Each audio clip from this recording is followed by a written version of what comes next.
Hey guys, and welcome to TechCast. I'm here today with an unboxing video that I'm very excited about. I finally got my hands on the iPhone 6s Plus. Let's get started.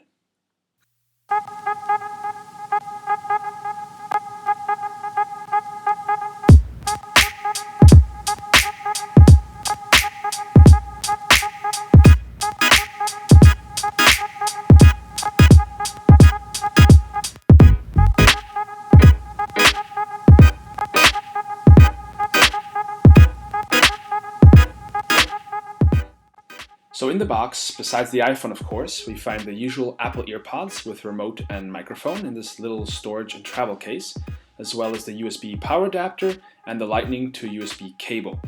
The SIM card ejection tool is inside this little documentation packet, as well as the usual Apple stickers.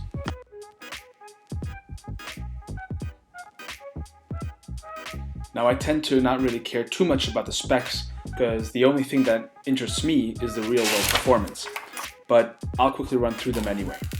As I'm sure many of you already know, the iPhone 6s Plus comes with a pretty big 5.5-inch display with a 1080p resolution, which means it has a pixel density of about 401 ppi.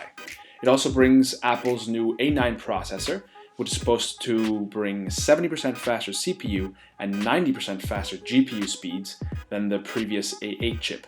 It now has 2 GB of RAM instead of the 1 GB incorporated in last year's iPhone 6 and 6 Plus, and the camera sensor in the back has now been bumped up to 12 megapixels from the previous 8.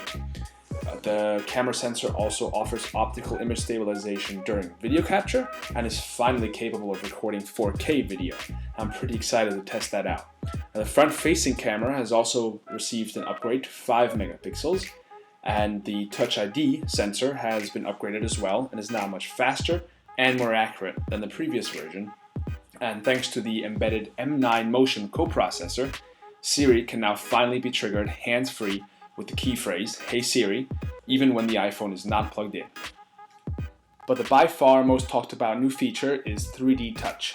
The display of the iPhone can now recognize how much pressure you apply, with different amount of pressure bringing about entirely new gestures, which Apple calls quick actions, peak, and pop. Now I'll be putting all these new features to the test, and we'll talk about them in much more detail in my full review, which is coming up soon. And if you have anything in particular that you'd like me to talk about in the full review, or any questions about the phone, just be sure to leave a comment down below. As always, thanks so much for watching my video, and I'll see you in the next one.